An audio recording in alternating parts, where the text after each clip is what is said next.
महाराष्ट्र में जगह जगह पंडालों में गणपति बाप्पा विराजमान। सार्वजनिक गणेशोत्सव का ठाणे से बहुत ही पुराना रिश्ता है।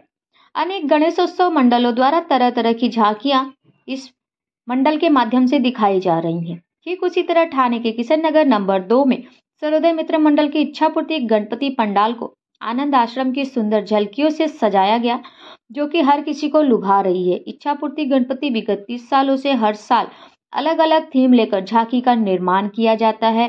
कुछ न कुछ संदेश इस झांकी के माध्यम से दिया जाता है। विगत वर्षों की तरह इस बार भी कुछ यूनिक सजावट शिवसेना पूर्व नगर सेवक योगेश जानकर के माध्यम से आनंद आश्रम की सुंदर झांकी का निर्माण करके किया गया।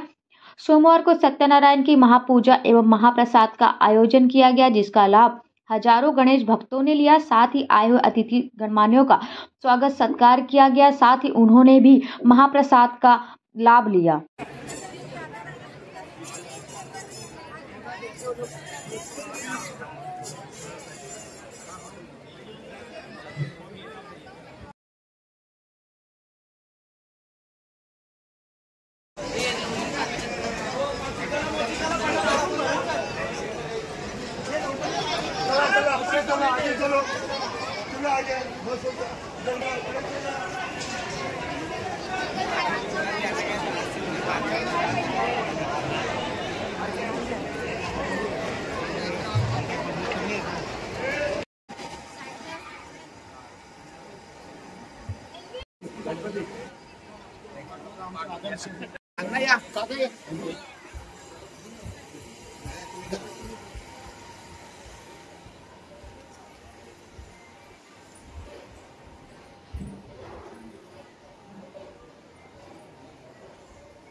देखू का आम्ही आम्ही कात मंडप इथं बाहेर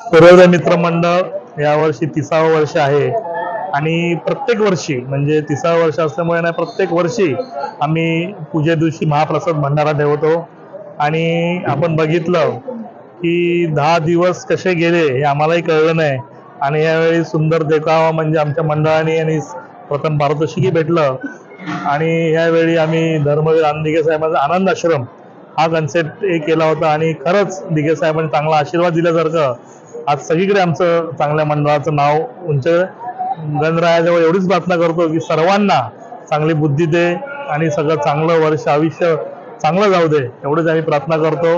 आणि सर्वोदय मित्र मंडळातर्फे सर्व किसन नगर रहिवासी असतील, सर्व ठाण्याचे रहिवासी सर्वांना शुभेच्छा देतो आणि सर्वांनी दर्शन आणि महाप्रसादाचा लाभ घ्यावा। म्हणजे आता आपण आनंद आश्रम केल्यानंतर धर्मवीर आमचे मित्र मंगेश देसाई यांच्याशी आमचं कॉन्टॅक्ट झालं। त्यानंतर ते लोक दर्शन घेण्यासाठी आले तर 10 मिनिटासाठी येणारे होते, पण ते 2 तास थांबले। त्यांनी सर्वांनी प्रसाद ओक सर असतील, प्रवीण दर्डे असतील, सर्वच अभिनेते असतील, त्यांनी भरभरून कौतुक केलं आणि प्रत्येक ते बोलतात जसं सेट होता तसंही आम्हाला वाटलं नाही की बिलकुल की आम्ही सेटवर आहोत का मंडळात आहोत। खरंच ते कौतुकाची थाप होती आणि मंडळाच्या मुलांना कार्यकर्त्यांना परत एकदा जोश आला आणि परत एकदा कामाला चांगले जोगाने लागले।